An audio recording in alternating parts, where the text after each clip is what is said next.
Hello বন্ধুরা, এটা কিন্তু আমার দিদির পাশের বাড়ির একটা অনুষ্ঠান, মানে দিদির প্রতিবেশী বলতে পারো। দিদি আমাকে এই ভিডিওটা পাঠিয়েছে, তাই তোমাদের সঙ্গে শেয়ার করে দিলাম।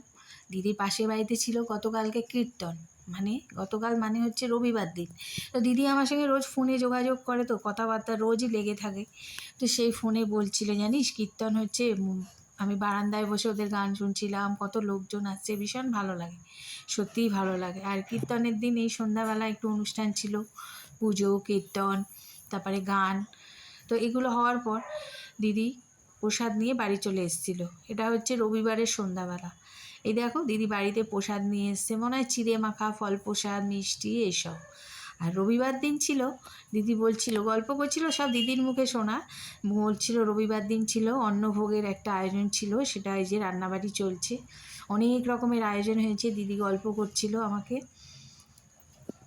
আর ভোগ বিতরণ তো ভোগ, অন্নভোগ, প্রচুর রান্নাবাড়ি, এগুলো সব তো তোলা সম্ভব হয়নি, যতটা পেরেছে। এই দেখো প্রসাদ গ্রহণ চলছে। আর প্রসাদ গ্রহণ আর ভোগ এগুলো দেখা তো খুব পুণ্যের, তাই না আমি একা কেন করব, তোমরাও একটু দেখে নাও।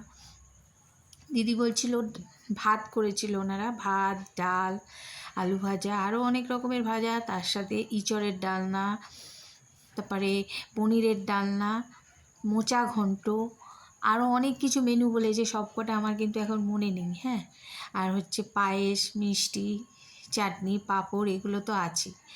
তো এই ধরনের অনুষ্ঠান কিন্তু খুব ভালো লাগে, যেন মনে যেন আলাদা পরিতৃপ্তি পাই। আর দিদি আমাকে যখন এগুলো বলছিল, আমি দিদির চোখ দিয়ে মনে হচ্ছিল আমিই শাশুড়িরে উপস্থিত। ভীষণ ভালো লাগছিলো দেখে। তবে আমার শ্বশুরবাড়িতেও এই ধরনের অনুষ্ঠান হয়, যেগুলো আমি ইউটিউবে আপলোড করেছি। দুর্গা পুজো, তারপরে অন্নপূর্ণা পূজা, এই ধরনের পূজাগুলো অনেক কিছু আপলোড করেছি। বিয়ে চুড়ে যেমন এক ধরনের ভালো লাগে, আর এগুলোতে কিন্তু একটা মানসিক শান্তি পাওয়া যায়, তাই না? তো এই অনুষ্ঠানে দেখতে পাচ্ছ সবাই পরিবেশন করছে দেখে দিদি বললো, আমি তোর জামাইবাবুকেও বললাম তুমি একটু পরিবেশন করো না। তাই জামাইবাবু একটুখানি পায়েস পরিবেশন করে দিয়েছে, পায়েস দিচ্ছিল আর কি সবাইকে। এই যে জামাইবাবু দেখেছো, পায়েস দিচ্ছিল।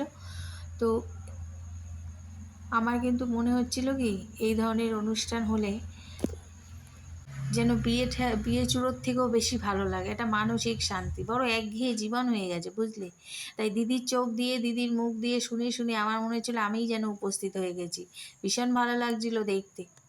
দিদির বাড়ি প্রায় যাওয়ার সুবাদে বোনের বাড়িতে তো যাওয়া হয়ই, তাই এদেরকে কিন্তু আমি খুব ভালো চিনি, দিদির প্রতিবেশী হিসাবে অনেককেই খুব ভালো চিনি। তাই ভিডিওটা কেমন লাগলো একটু জানিও।